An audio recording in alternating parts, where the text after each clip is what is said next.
नमस्कार दोस्तों, स्वागत है हमारे YouTube चैनल पर। दोस्तों, कुछ कारणों की वजह से वीडियो नहीं पढ़ पाई थी, उसके लिए आप लोगों से क्षमा चाहता हूं। आज की वीडियो बहुत ही रोचक है, लेकिन वीडियो को अंत तक जरूर देखें, तभी आपको कहानी समझ में आएगी। दीपावली का समय था। शहर की सड़कों पर रौनक थी। हर कोई अपने घर और ऑफिस को सजाने में व्यस्त था। उसी शहर में एक महिला रहती थी जिसका नाम माया था। पति के जाने के बाद उसने अपने दम पर अपनी कंपनी को संभाला था। अब वह उस कंपनी की मालिक थी और प्रेरणा भी लोगों की।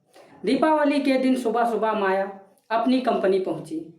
उसने सभी कर्मचारियों के लिए मिठाइयाँ और बोनस के पैकेट तैयार करवाए थे। कंपनी के कर्मचारियों को बुलाया। हंसते हुए बोली, आज खुशी का दिन है, यह त्योहार खुशियों का है।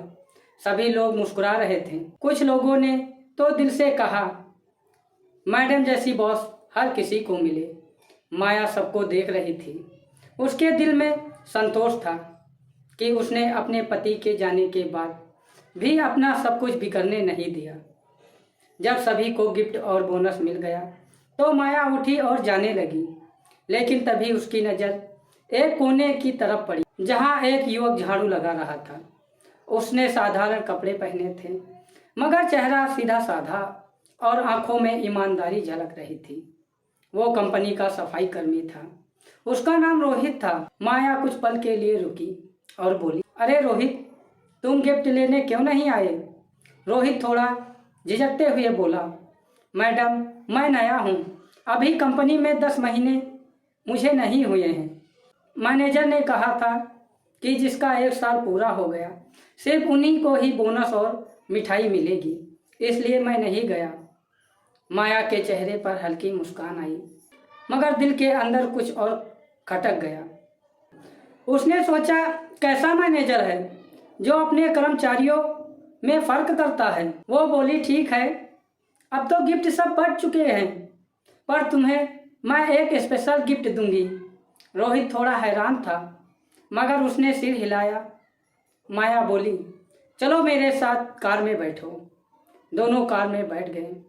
माया ड्राइव कर रही थी और रोहित खिड़की से बाहर दीपावली की रौनक देख रहा था। कुछ ही देर में गाड़ी माया के घर पहुंच गई। घर में चारों तरफ दिए जल रहे थे, फूलों की महक फैली हुई थी। माया ने कहा, आज की रात हम दोनों एक साथ दीपावली मनाएंगे, यही तुम्हारा गिफ्ट है। रोहित थोड़ा चौंक गया और बोला, मैं? माया मुस्कुराकर बोली, हाँ तुम। इस शहर में तुम्हारा भी कोई नहीं है। आज से मैं तुम्हारी अपनी हूँ और यह घर तुम्हारा है। रोहित के चेहरे पर हल्की मुस्कान आई। वो बोला, धन्यवाद मैडम, मुझे आज असली दीपावली का मतलब समझ आया। माया ने मार्केट से उसके लिए नए कपड़े मंगवाए, पूजा की थाली तैयार की और दोनों मिलकर एक साथ दिए जलाए। माया के चेहरे पर सालों बाद सुकून था। जब से उसके पति गए थे, उसने खुद को कभी इतना शांत महसूस नहीं किया था। पूजा के बाद दोनों साथ बैठे। माया बोली, रोहित, जब मेरे पति चले गए थे तब से मेरी जिंदगी खाली हो गई थी। कंपनी भी लगभग डूब गई थी। अगर तुमने सच्चाई की वो बात ना बताई होती तो शायद मैं सब खो देती। रोहित बोला, मैडम मैंने तो वही किया जो मुझे सही लगा। माँ ने सिखाया है ईमानदारी से काम करना, कभी किसी के साथ बेईमानी ना करना। चाहे पूरी दुनिया हंसे, लेकिन सच्चे इंसान की जीत होती है। माया के होठों पर हल्की मुस्कान आई। उसकी आंखें नम हो गई और वो बोली, अगर दुनिया में कुछ लोग तुम्हारे जैसे ईमानदार हों तो शायद धोखे नाम की चीज ही खत्म हो जाए। दोनों देर रात तक बातें करते रहे। माया को महसूस हुआ कि इतने दिनों बाद वो पहली बार खुलकर हंसी है। रोहित की सादगी और सच्चाई ने उसके दिल को छू लिया। वक्त बीतने लगा।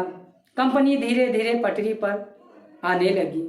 माया ने कई पुराने कर्मचारियों को हटा दिया जो गलत काम में लिप्त थे। अब उसके पास भरोसेमंद लोग थे और उनमें सबसे ऊपर रोहित का नाम था। धीरे धीरे दोनों के बीच एक अलग रिश्ता बनने लगा। माया खुद से कहती, ये लड़का कुछ अलग है, ना लालची ना बनावटी। रोहित भी माया की इज्जत दिल से करता था। उसे लगता था मैडम ने मुझ जैसे इंसान पर भरोसा किया, ये मेरे लिए बहुत बड़ा सम्मान है। 6 महीने गुजर गए। अब माया को महसूस होने लगा कि रोहित उसकी ज़िंदगी का अहम हिस्सा बन चुका है। एक शाम दोनों ऑफिस की छत पर बैठे हुए थे। माया बोली, रोहित मुझे तुमसे कुछ कहना है। रोहित बोला, जी मैडम कहिए। माया ने गहरी सांस ली और कहा, मैं अकेली हूँ और अब मुझे लगता है कि अकेलापन खत्म करना चाहिए। क्या तुम मेरे जीवन साथी बनोगे? रोहित चौंक गया। उसके लिए ये बात आश्चर्य लगी। वो बोला, मैडम ये तो बहुत बड़ा निर्णय है, मुझे एक दिन का समय दीजिए, मैं अपनी माँ से पूछ लूँ। माया ने सिर हिलाया और कहा, ठीक है, सोच लो। एक दिन की क्या बात, मैं तुम्हारा 2 दिन इंतजार करूँगी। अगले दिन रोहित ने अपनी माँ को फ़ोन लगाया और सब कुछ बताया। माँ कुछ पल चुप रही, फिर बोली, बेटा अगर तेरे मन में उसके लिए धन का लाभ है तो ब्याह मत करना, लेकिन अगर तू सच में उसका सहारा बनना चाहता है तो ज़रूर कर। विधवा का सहारा बनना बहुत पुण्य की बात है।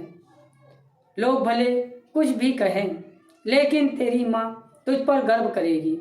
रोहित की आंखों में आंसू थे। उसने कहा, माँ मुझे धन की ज़रूरत नहीं, इंसान की परवाह है। माया जैसी औरत की इज्जत करना ही मेरा सौभाग्य है। अगले दिन जब वह ऑफिस पहुंचा, माया उसकी ओर देख रही थी। उसने पूछा, रोहित क्या बात हुई माँ से? रोहित बोला, माँ ने कहा है अगर दिल से चाहो तो कर लो, पर लालच मत रखना। माया की आंखों में आंसू आ गए। उसने कहा, धन्य है तुम्हारी माँ जिसने तुम्हें ऐसा संस्कार दिए। आज के समय में लोग अकेली महिला को देखकर स्वार्थ सोचते हैं, लेकिन तुमने सिर्फ दिल से देखा। दोनों कुछ देर तक चुप रहे। फिर माया बोली, तो फिर चलो इस रिश्ते को एक पहचान दे दें। कुछ दिनों के बाद उन्होंने कोर्ट मैरिज कर ली। जब यह खबर ऑफिस पहुंची तो सब दंग रह गए। जो कभी सफाई कर्मी था अब वह कंपनी का मालिक बन गया। लेकिन माया ने मुस्कुराते हुए कहा, मालिक वो नहीं होता जिसके पास कुर्सी हो, मालिक वो होता है जिसके पास सच्चाई और मेहनत हो। वक्त गुजरा, कंपनी दिन ब दिन आगे बढ़ती गई। माया और रोहित अब जीवन के हर फैसले को एक साथ लेते थे। दीपावली की वो रात सिर्फ त्योहार नहीं थी, वो एक नई शुरुआत थी, जहां एक विधवा को नया जीवन मिला और एक ईमानदार युवक को उसका सच्चा सम्मान मिला। तो दोस्तों, इस कहानी से हमें यह सीख मिलती है, अगर आपके अंदर सच्चाई और मेहनत है तो किस्मत चाहे देर से सही पर आपका साथ जरूर देगी। जो दिल से दूसरों का भला चाहते हैं उसके लिए जीवन में कभी अंधेरा नहीं रहता। तो दोस्तों, यह थी आज की हमारी कहानी, दीपावली का सच्चा तोहफा। अगर कहानी दिल को छू गई हो तो वीडियो को लाइक करें, चैनल को सब्सक्राइब करना ना भूलें और कमेंट में बताएं आप यह कहानी कहां से देख रहे हैं।